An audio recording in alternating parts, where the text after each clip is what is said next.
compartilhar uma mensagem com a igreja nessa noite, glória a Deus, aonde Deus ali colocou em meu coração, na tarde desse dia, que se encontra no Evangelho escrito por Lucas, capítulo de número 7, e o versículo de número 11, que diz assim: E aconteceu que no dia seguinte ele foi à cidade chamada Naim, e com ele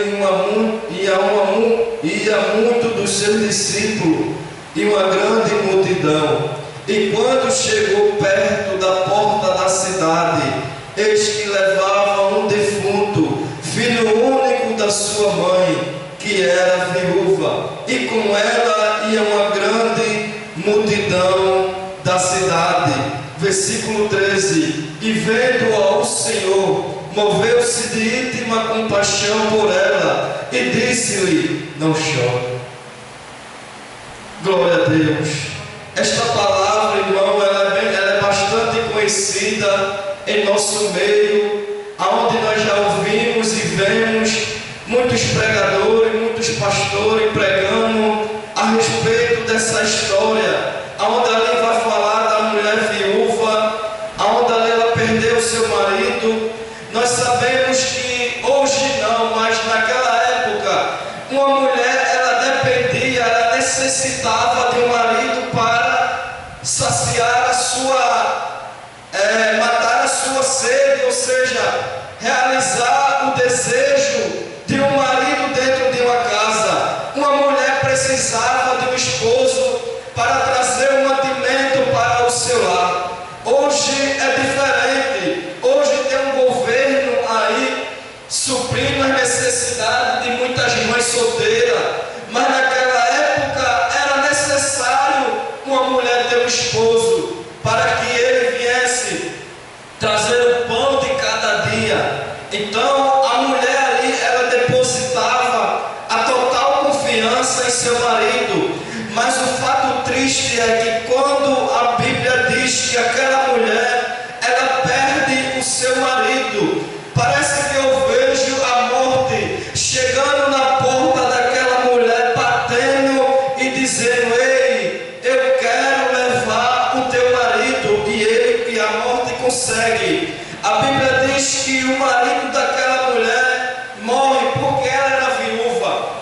Então aquela mulher perdeu o futuro dela por perder o seu marido. Mas é interessante que ela ainda existe uma esperança. Esperança essa que ela tem um filho homem. Toda mulher naquela época, quando ela engravidava, o sonho era ter um homem, um filho varão, porque o marido ser morto, o filho ficaria no lugar para suprir a necessidade da sua casa. Então ali ela estava carregando os seus sonhos, os seus projetos e os seus propósitos mediante ao seu filho.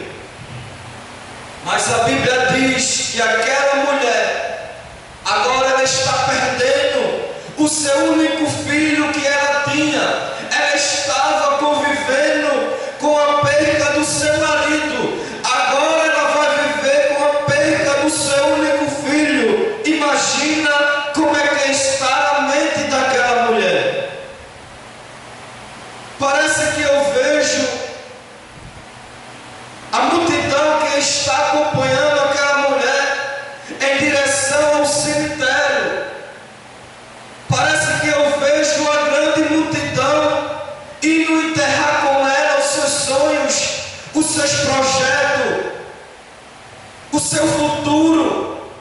O futuro daquela mulher estava indo de água abaixo, estava indo de mal a pior. Mas também eu vejo uma multidão que estava seguindo Jesus, a multidão que via Jesus fazer milagre e prodígio. Agora se encontra duas multidões, uma da morte e a outra da vida. Quando Jesus percebe a condição daquela mulher, ele resolve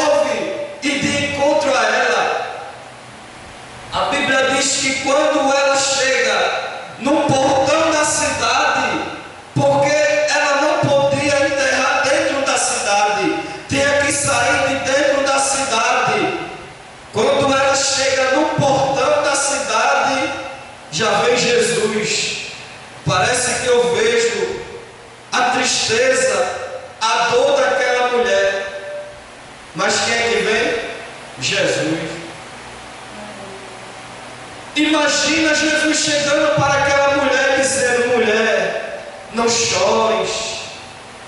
Parece até uma loucura uma pessoa chegar para uma mãe que perdeu o filho e dizer: não chores, porque ele estava tentando consolar ela, mas também ele já estava com a solução em suas mãos.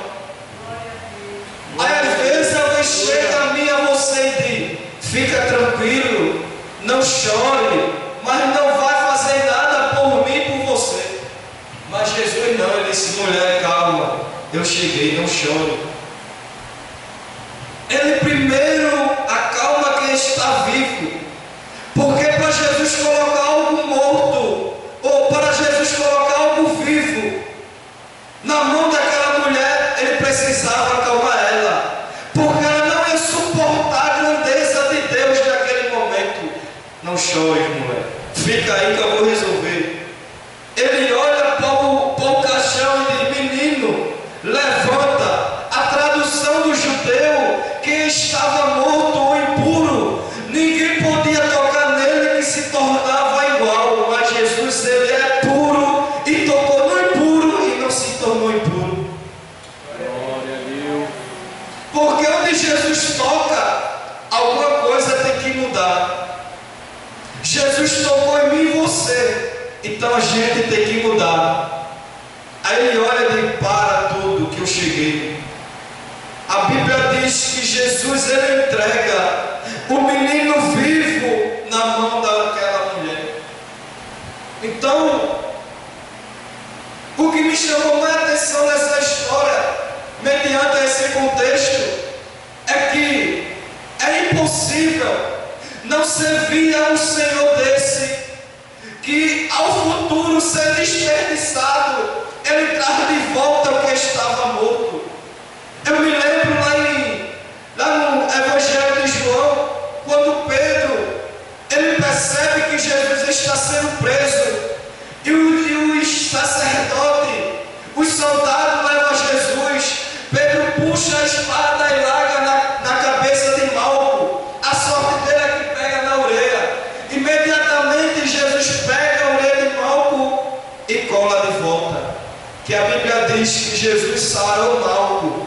Aí o que eu achei interessante é que para um sacerdote naquela época exercer a sua função, ele tinha que ser perfeito fisicamente. Aí Malco ia perder a vantagem de ser um sacerdote por não ter uma orelha. Aí Jesus olha para Malco e diz: Malco, o teu futuro não morreu, levanta, toma de volta. Eu acho que você não entendeu, eu vou repetir. Jesus pega o futuro de Malco no chão, coloca de volta e diz: vai-te embora. Aí como eu não vou seguir um Jesus desse? Se ele tirou eu de lá do lamaçal do pecado, que o inimigo queria destruir o meu futuro, ele disse: Flávio, vem cá, põe de pé e vai fazer a minha vontade. Glória a Deus. A gente estava perdido, mas Jesus pegou o nosso futuro e disse: levanta que eu te quero de pé. Glória a Deus. Então que nessa noite você venha entender essa palavra e guardar, porque mediante a isso tudo, Deus nos tirou e nos deu um futuro para frente. Amém? Que Deus abençoe em nome de Jesus. Eu agradeço a oportunidade.